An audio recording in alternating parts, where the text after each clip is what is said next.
In this video, I am going to tell you how to fix Roblox error.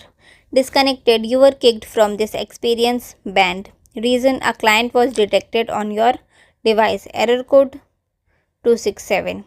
Means the game detected a third-party exploit app like a cheat executor mode client installed or running on your mobile device and you were banned from that game.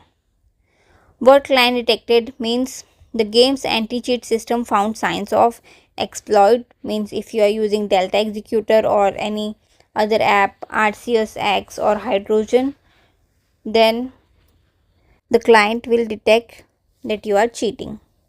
Or you are using modded Roblox apps, or you are using tools, scripts that give unfair advantage. This usually cause an instant ban from the game, sometimes permanently. How to fix this? So you need to uninstall all third-party Roblox tools you are using. If you are using RCSX or Delta Executor, Hydrogen, or any Roblox mod APKs or VPNs or suspicious apps linked to Roblox, just uninstall them all.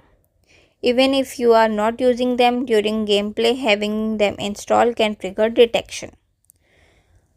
After this, simply restart your device. Long press your power button, tap on restart and restart your device. After restarting, your problem is still not solved, then reinstall Roblox app. So just long press on Roblox application, tap on uninstall and uninstall the app, and then go to Play Store and reinstall it. After reinstalling, your problem is still not solved, then you can create a new account. If you are permanently banned, then you can create a new account. Try joining with a new Roblox account, but make sure your device is clean of all clients or that account will also get banned. In this way, you can solve your problem. Thanks for watching. Please subscribe.